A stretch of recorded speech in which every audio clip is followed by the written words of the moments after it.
오늘이 76주년 광복절입니다. 그러면서 여러 가지 글들이 생각났습니다.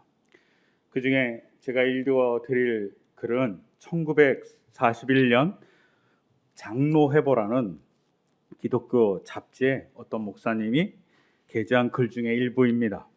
제가 읽어 드리겠습니다. 바울은 로마 시인권을 가진 동시에 유대식 이름인 사울을 버리고 로마식 이름인 바울로 계명하였다.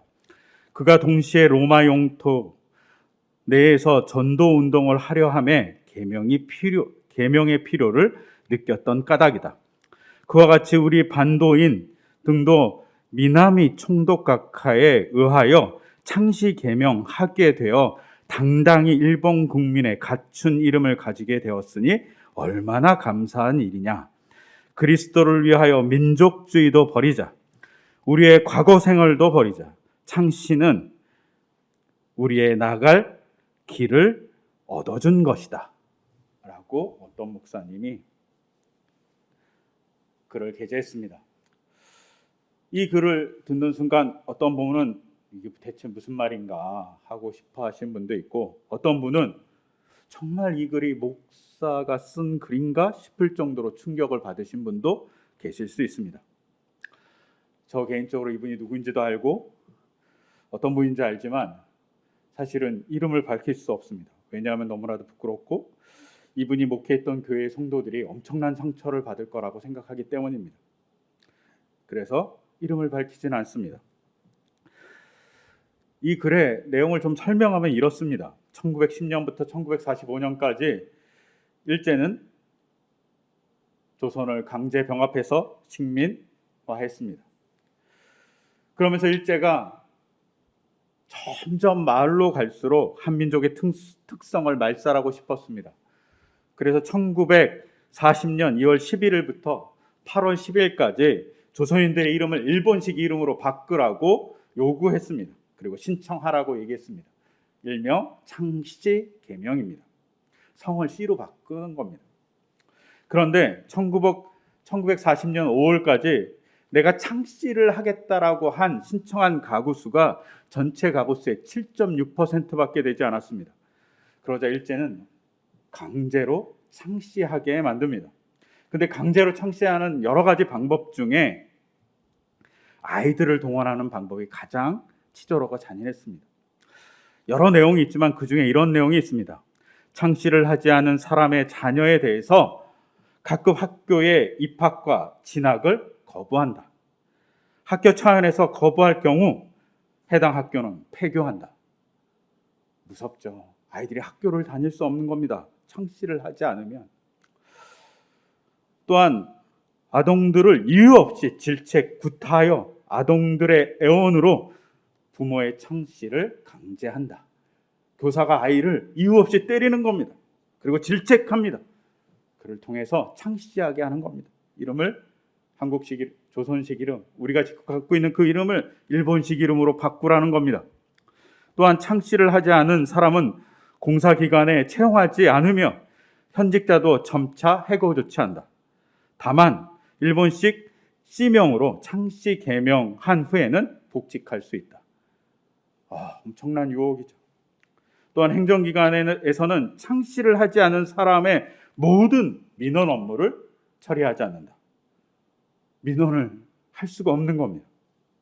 또한 창씨 계명 제정 이후 출생한 자녀에 대해서는 일본식 C명으로 출생 신고를 하지 않을 경우에는 그 신고를 계속 반려하여 자녀와 그 부모가 창씨하도록 강제한다. 이게 강제적으로 조선인들을 일본식 이름으로 바꾸게 하는 일본의 강력한 수단이었습니다.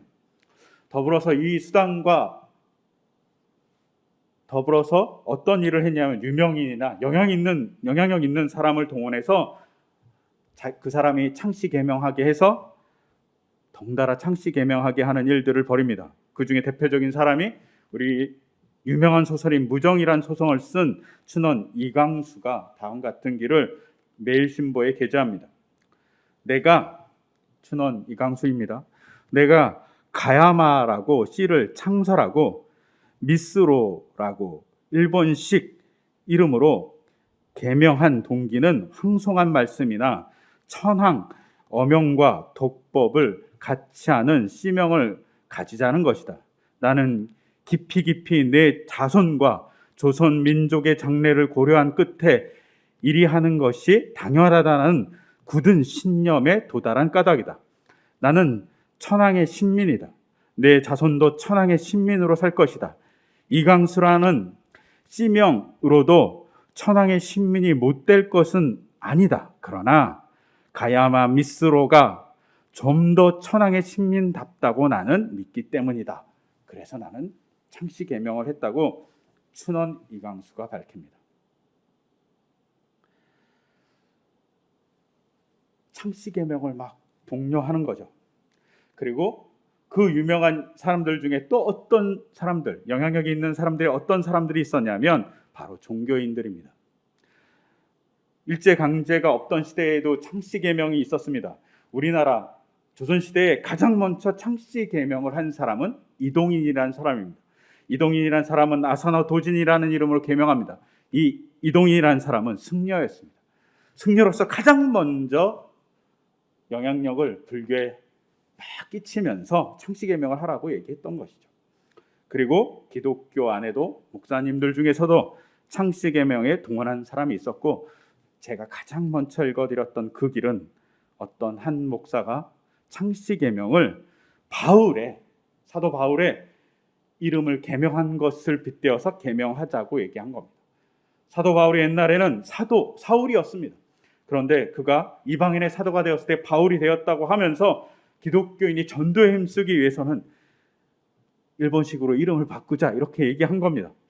근데 제가 이 글을 읽으면서 처음에 딱 들었던 생각이 뭐냐면, 이 창씨 계명을 주장한 목사님은 성경을 정말 모르는구나.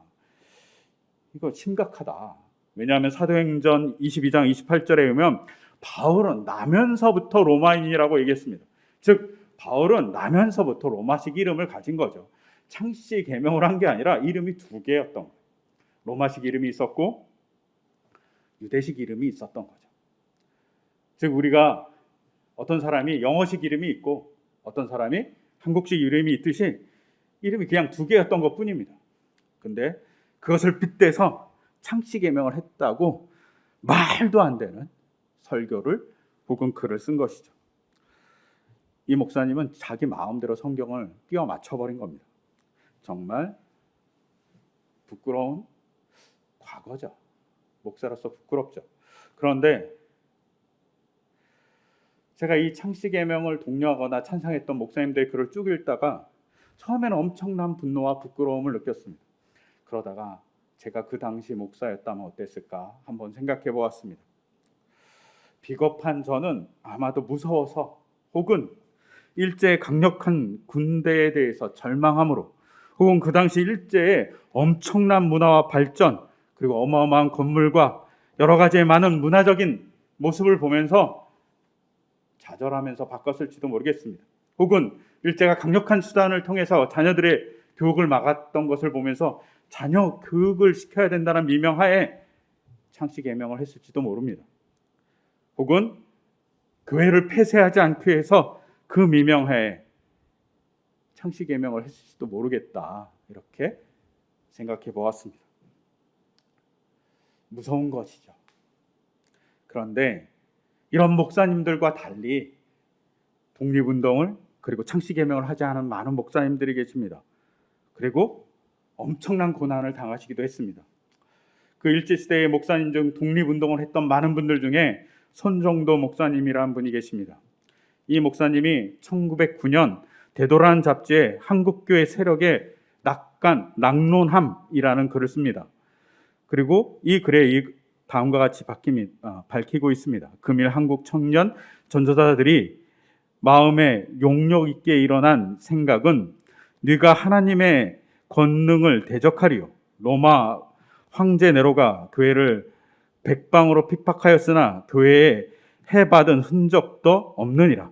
근일 한국의 이웃나라도 대한교회에 대하여 아무리 헌병, 순경, 전도사를 잡아 무죄한 자를 죄 있게 하겠다고 옥에 가두며 무죄한 교우를 의병이라고 목을 메어 총으로 쏘며 예배날 총을 겨누어 예배하는 자를 흩으지만 저들은 헤롯과 네로 왕에 더 악할 수 있겠냐. 그런즉 우리 청년은 핍박을 받아 죽을지라도 우리 생명을 구원하는 생명의 도는 없애지 못하리라고 백절불굴의 마음으로 일합시다. 이때가 누구의 때인가? 바로 우리의 때다 라고 얘기합니다. 우리가 일제에 정해야 한다라고 얘기합니다.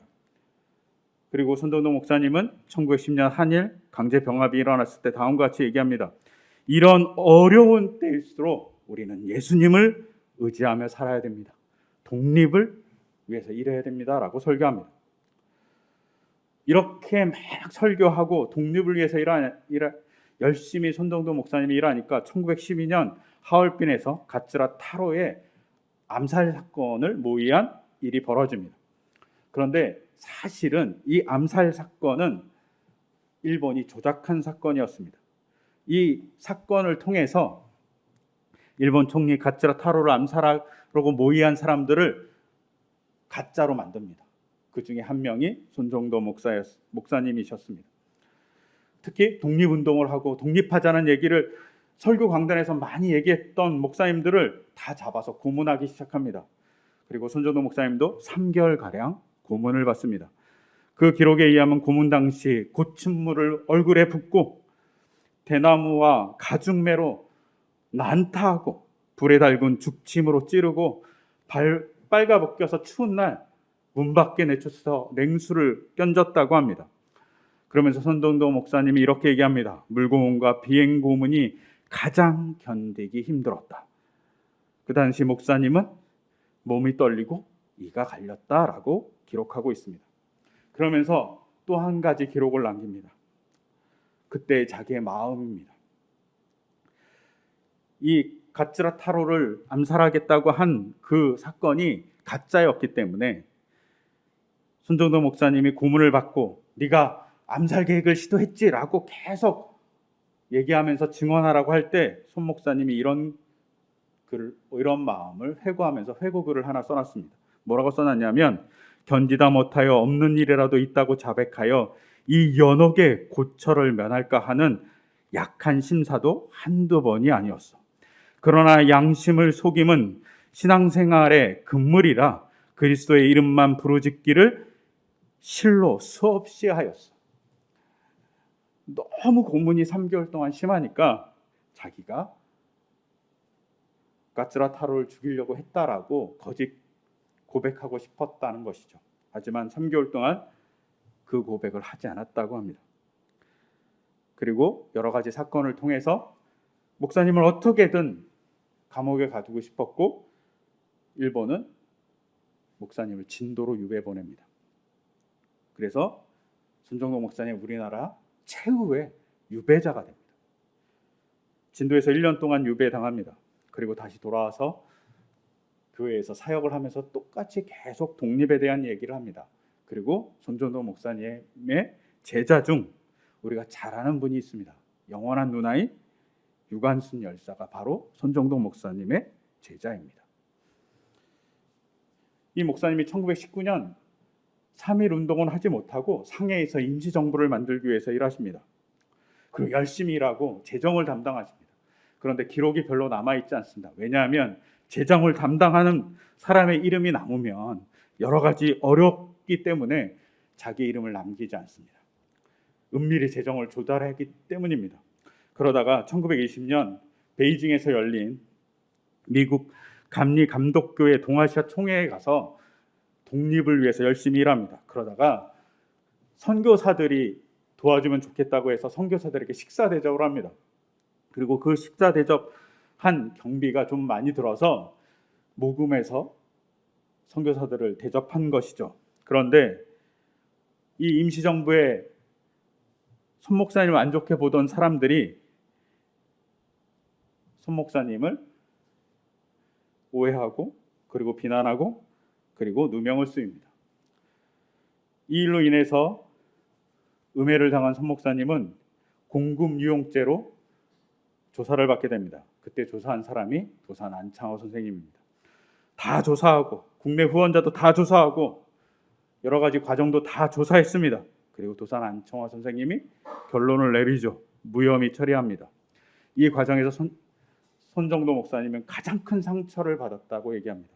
일본인에게 고음받은 것도 상처지만 독립운동을 하는 사람들이 음해하고 미워하는 것 때문에 더 많은 상처를 받았다고 얘기합니다. 그런데 그렇다고 해서 독립을 포기했을까요? 그들과 연합하는 것을 포기했을까요?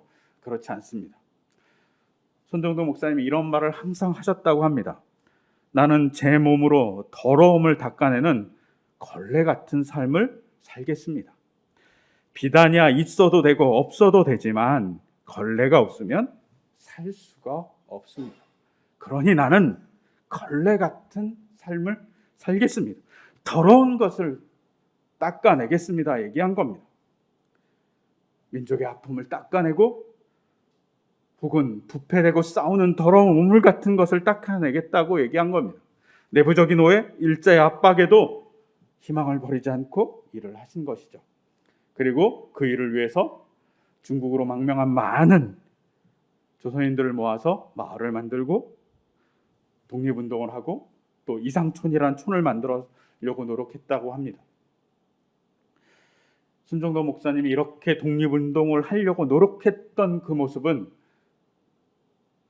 일제의 창시개명을 찬성했던 그 목사님과 너무 대조되죠.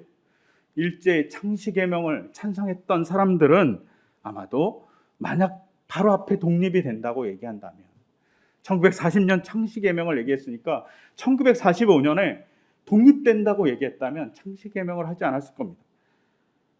시간이 주어지고 확실한 독립이 보장됐다고 얘기했을 때는 그것은 소망이 아니죠. 그냥 그건 이루어질 거니까요.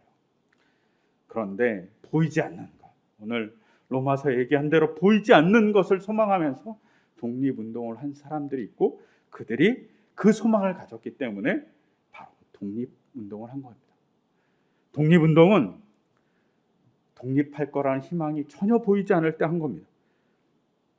단지 그것이 필요하기 때문입니다. 오늘 우리가 읽었던 이사야서 본문에 하나님의 자기 정의가 나옵니다. 나는 주다, 나밖에 다른 신이 없다라고 얘기합니다. 나밖에 다른 신이 없는 하나님이 어떤 하나님이냐고 정의하냐면 땅을 만들고 하늘을 만든 창조의 하나님이라고 얘기합니다. 그러면서 내가 땅을 혼동 상태로 만든 것이 아니라 사람이 살 수 있는 땅으로 만들었다라고 하나님이 자기 정의를 합니다. 이 창조의 하나님에 대한 정의는 누가 하고 있냐면 바로 제2 이사야라는 사람이 하고 있습니다.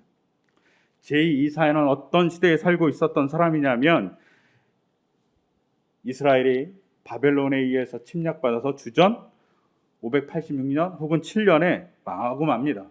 그리고 포로로 엄청나게 많은 사람들이 끌려갑니다. 약 4,600명 정도 끌려갔습니다. 그리고 그들은 바벨론의 한 지역에서 모여 살거나 혹은 어느 지역에서 그래도 약간은 노예는 아니지만 공동체를 이뤄서 살 수 있었습니다. 근데 끌려간 그들이 바벨론에서 본 것은 놀라운 것들입니다. 어마어마한 성전을 봤고요. 어마어마한 도시를 보았습니다. 심지어 지금의 냉장고 혹은 냉수 정수기와 같이 시원한 물을 그 뜨거운 그 나라에서 사막 같은 그 나라에서 시원한 냉수를 맞을 수 있는 기구를 만든 나라가 바로 바벨론입니다. 또한 고대의 7대 불가사의 중에 하나인 공중정원. 공중정원은 게 테라스가 있는 정원이라는 뜻입니다. 어떤 건물에 테라스를 만들어서 정원을 만든 겁니다. 사막과 같은 황무지에 정원을 만들어서 사람들이 그것을 즐기는 그런 나라가 바로 바벨론이었습니다. 또한 여름에 가장 많이 팔린다는 맥주, 이것을 가장 먼저 만든 나라도 바로 이 바벨론이 속한 메소포타미아 문명입니다. 엄청난 곡식을 생산할 수 있었기 때문에 이런 것들을 할 수 있었던 거죠. 산악지대, 벌벌을 없는 작은 땅, 그 땅에 살던 이스라엘 백성들은 바벨론에 가서 깜짝 놀랐을 겁니다. 엄청난 문화, 엄청난 군사력, 그리고 엄청난 불을 보면서 자기들이 너무나도 초라했을 것입니다. 이런 바벨론의 지배를 받는 이스라엘, 독립할 수 없다고 생각했을 겁니다. 그냥 좌절의 늪에 빠졌겠죠. 이때 제2이사야는 선언합니다. 하나님께서 창조주 하나님이시라고. 그것도 땅을 창조했는데 혼돈하지 않은 땅을 창조하십니다. 사람을 살 수 있게 만드는 땅을 창조한 분이라고 얘기합니다. 이게 얼마나 충격적인 이야기냐면 바벨론 사람들은 그 당시 창조에서 땅을 창조했다는 생각을 하지 못했습니다. 땅은 원래부터 있는 겁니다. 그런데 원래부터 있는 거라고 알고 있는 그 땅을 창조한 분이 누구냐? 하나님이라고 얘기합니다. 또한 하나님은 혼돈의 땅을 만들지 않았다고 얘기합니다. 바벨론 사람들은 최초의 신이 혼돈의 신입니다. 그 혼돈은 홍수와 같이 다가옵니다. 홍수가 혼돈같이 느껴지는 거죠. 그래서 홍수가 일어나지 않기 위해서 그 혼돈의 신을 섬기거나 혼돈의 신을 이기는 신을 섬기는 그런 모습들이 바벨론에 있었습니다. 그런데 하나님이 뭐라고 얘기하냐면 그 혼돈의 신이나 혼돈의 신을 이긴 신은 신이 아니라고. 나는 땅을 사람이 살 수 있는 땅으로 만든 하나님이라고 얘기합니다. 바벨론의 사람들이 얘기하는 신은 존재하지 않는다고 얘기하면서 지금 네가 서 있는 그 땅, 바벨론 땅도 바로 하나님 내가 만들었다고 얘기하시는 겁니다. 너희가 지금 바벨론 땅에서 안전하게 머무른 것도 나 때문이라고 얘기하는 거예요. 바벨론이 그렇게 발전할 수 있었던 것도 하나님 나 때문이다 라고 하나님께서 얘기하시는 겁니다. 그러면서 하나님이 19절에 또 이런 말씀을 하십니다. 나는 어두운 곳에서 은밀하게 말하지 않으며 야곱의 자손에게 나를 허무하게 찾아라 하지도 않았다라고 얘기합니다. 이 말씀이 왜 중요하냐면 15절에 예언자는 하나님에 대해서 정의하면서 숨어 계신 하나님이라고 정의합니다. 근데 하나님이 19절에서 자기를 뭐라고 얘기하냐면 나는 숨어 있지 않아.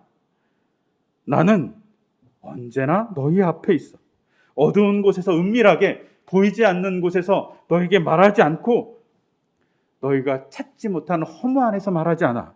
나는 언제나 보이면서 말해. 누구를 통해서? 예언자를 통해서 말한다고 얘기합니다. 고대 바벨론 사람들은 제사장이 은밀하게 어딘가 들어가서 신탁을 듣고 알 수 없는 소리로 예언하는 것이 보통 일반적인 양태였습니다. 그런데 하나님이 그렇게 얘기하지 않는 겁니다. 나는 예언자를 통해서 대놓고 얘기한다 이렇게 얘기하는 겁니다. 나는 보여지고 있어. 신상은 없지만 너희와 말을 하고 있어 라고 얘기하는 것이 하나님의 이야기입니다. 나는 숨어 있지 않아. 너희가 있는 바벨론에 같이 거주하고 있어. 그러니까 힘을 내라 라고 얘기하시는 겁니다. 도저히 독립이라는 것, 바벨론에서 예루살렘으로 돌아갈 거라는 상상할 수 없을 때 하나님은 같이 계신다고 얘기합니다. 심지어 우리가 읽었던 이 본문에 이사야 45장은 하나님께서 바벨론을 무너뜨릴 페르시아의 왕인 고레스를 준비하고 계신다라고 얘기합니다. 너희가 듣기 않니? 페르시아의 왕이 바벨론을 무너뜨리기 위해서 전쟁을 하고 있어. 근데 내가 그 사람을 준비했어 라고 얘기하는 하나님의 메시지가 45장에 포함되어 있습니다. 하나님이 누구를 통해서 일하시냐면 이방 사람까지도 이용하신다는 거죠.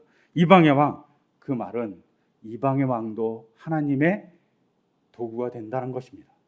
하나님이 그렇게 창조의 하나님으로서 일하고 계심을 이스라엘 백성, 너희가 그렇게 바벨론의 문화가 뛰어나다고 생각하니? 하지만 그 문화 또한 내가 능가하고 있어라고 얘기해 주는 게 이사야서 45장의 이야기입니다.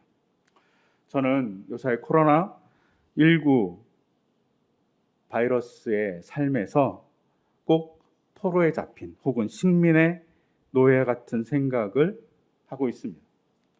특히 코로나 델타 변이 이후 전 세계 바이러스가 확산되는 이 모습을 통해서 보면 자꾸 희망이 사라집니다.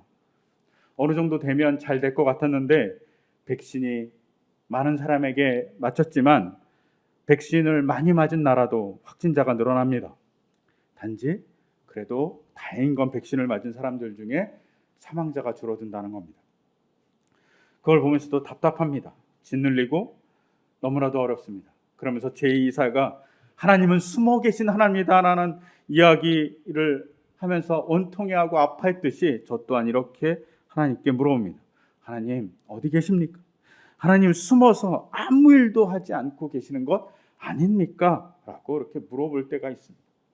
그때 제2이사의 이 말씀을 통해서 저는 일하고 계신 하나님이 있다는 사실을 바라봅니다.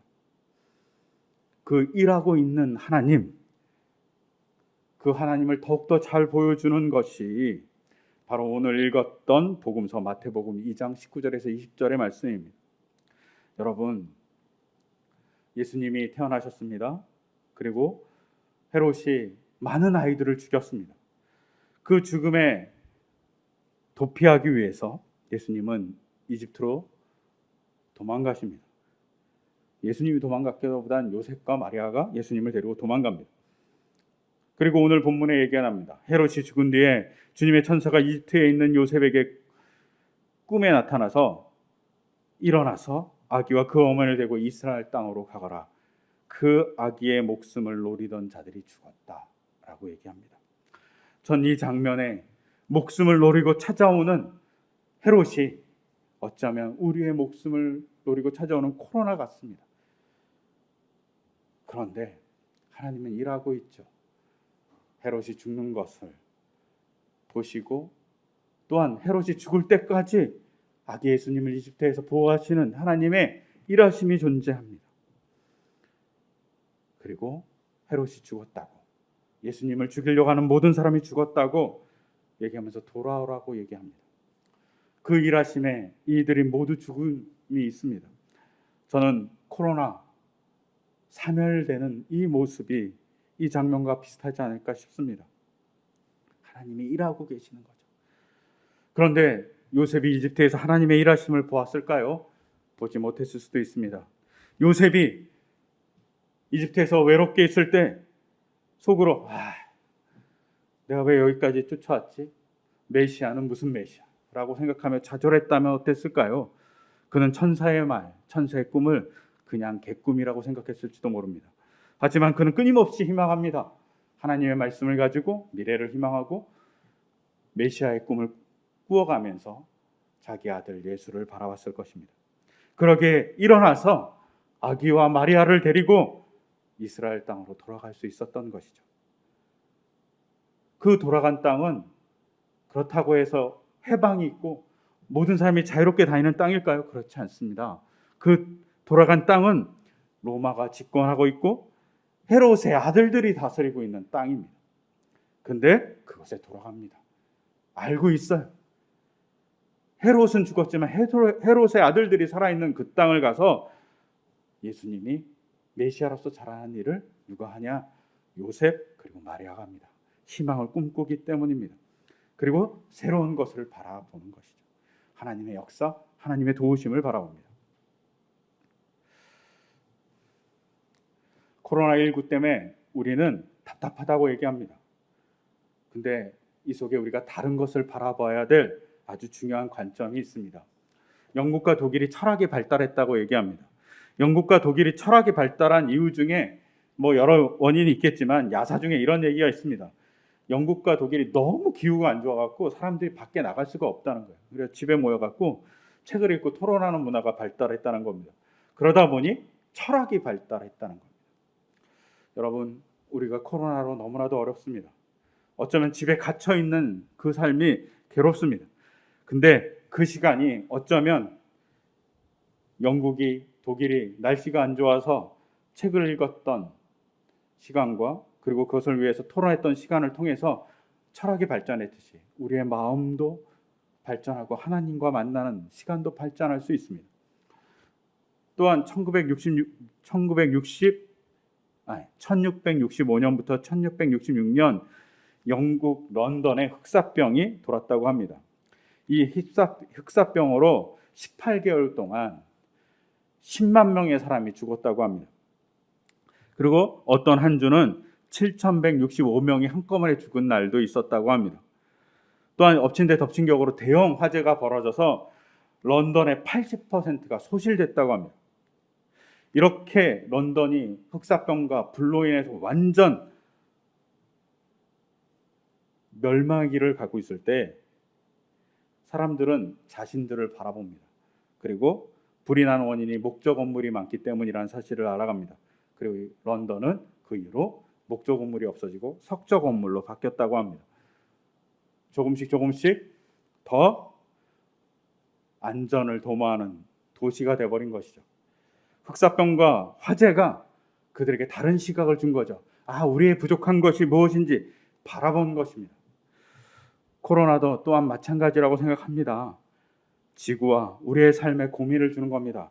어떻게 우리가 살아가야 될지, 어떻게 사는 것이 조금 더 우리의 후손에게, 우리 자신에게 좋은 것인지 보는 시각을 열어줄 수 있습니다.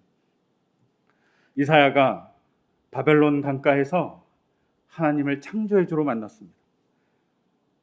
혼돈의 땅을 만드신 분이 아니라 사람을 살 수 있게 만드는 하나님으로서 하나님을 만난 겁니다.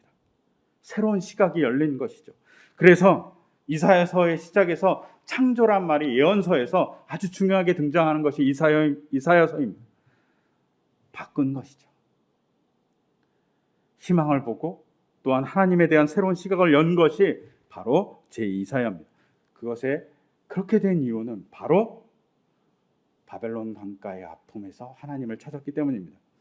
손전도 목사님이 누명을 받아서 고문을 받았다고 얘기합니다. 그때 고문을 받았을 때 손전도 목사님이 뭐라고 얘기했냐면, 고문 중 나는 하나님의 임재를 경험했다고 얘기합니다. 내가 정말 거짓이라도 내가 했다고 자백할까 그렇게 괴로워할 때 양심의 신앙인의 모습으로 끊임없이 하나님을 찾았을 때 손전도 목사님은 하나님의 임재를 진정으로 경험했다고 얘기합니다. 어려움이 찾아올 때 우리가 해야 될 일은 하나님을 향해 가는 것입니다. 이사야가 하나님을 만났을 때는 언제냐면 포로 생활한 지 70년 정도 되었을 때입니다. 사람들이 언제 돌아가? 라는 것도 다 포기했을 때, 그때 이사야가 하나님을 만납니다. 포기하지 않고 끊임없이 하나님을 생각했던 사람들에 의해서 하나님을 만나고 경험한 것이 발생합니다. 여러분,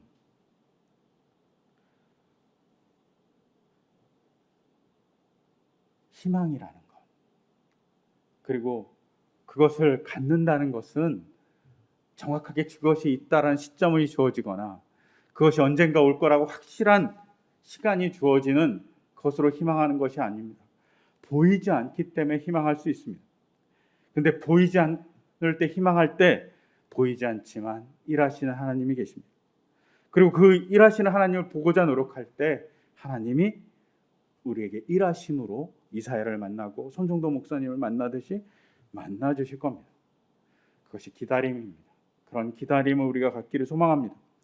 코로나19 너무나도 어렵습니다. 저희도 되게 어렵거든요. 그런데 이 기다림에 믿음을 갖고 살아가기를 소망합니다. 사회적 거리두기, 그것을 통한 믿음을 갖기를 소망합니다. 또한 조금 더 남을 배려해서 덜 움직이는 것, 조금 더 남을 배려해서 답답함이 아니라 하나님을 만날 기회라고 생각하며 이 기회를 성경을 읽거나 말씀을 읽거나 독서를 하거나 아니면 네트워크를 통해서 우리가 어떻게 사람들과 만날지 고민하는 그 시간이 될 때 새로운 시각이 열리고 새로운 관점이 열리고 새로운 역사를 만들어가는 시발점이 될 것입니다. 우리가 기다리기를 소망합니다. 우리가 1940원 해방을 맞이할 수 있었던 건 기다림을 소망하면서, 해방을 소망하면서 보이지 않는 그 해방을 기다리고 일했던 분들이 계셨기 때문입니다. 우리도 마찬가지로 그런 코로나로부터의 해방을 소망하고 기대하는 마음으로 조금 더 사회적 거리두기, 그리고 사람들을 배려하는 일들을 하면서 하나님의 놀라운 역사를 경험해 가기를 소망합니다. 그 소망을 담아서 우리가 간절히 해방의 기쁨을 누리기를 간절히 소망합니다. 해방의 기쁨을 진정 누렸던 사람들은 창시개명을 한 사람들이 아닙니다. 해방의 기쁨을 진정 누렸던 사람은 저항하면서 하나님을 믿고 자신의 이름을 보호하기 위해서 엄청난 고난을 감수했던 그들이 해방에 왔을 때 정말 기뻤을 겁니다. 우리도 마찬가지입니다. 사회적 거리두기, 이게 뭘 쓸모 있어 라고 얘기할 때 조금 더 우리가 노력할 때 우리는 코로나의 해방을 정말 기쁘게 누리게 될 것입니다. 그럼 우리가 될 수 있도록 믿음을 그리고 서로의 배려의 사랑을 달라고 이 시간 같이 기도하겠습니다. 제가 기도하겠습니다. 하나님, 76년 전 해방을 바라봅니다. 그 해방은 보이지 않는 해방을 바랬던 많은 선조들의 끊임없는 노력 때문에 우리에게 주어졌습니다. 주님, 코로나로부터의 해방, 그리고 코로나 같은 아픔으로부터의 우리의 보호를 위해서 우리가 서로 노력하고 보이지 않는 그 희망을 희망하기를 소망합니다. 답답함이 아닌 주님을 만나는 귀한 시간이 될 수 있도록 주께서 인도하여 주시고 역사하여 주시옵소서. 이 모든 것 주 예수 그리스도의 이름으로 기도드립니다. 아멘.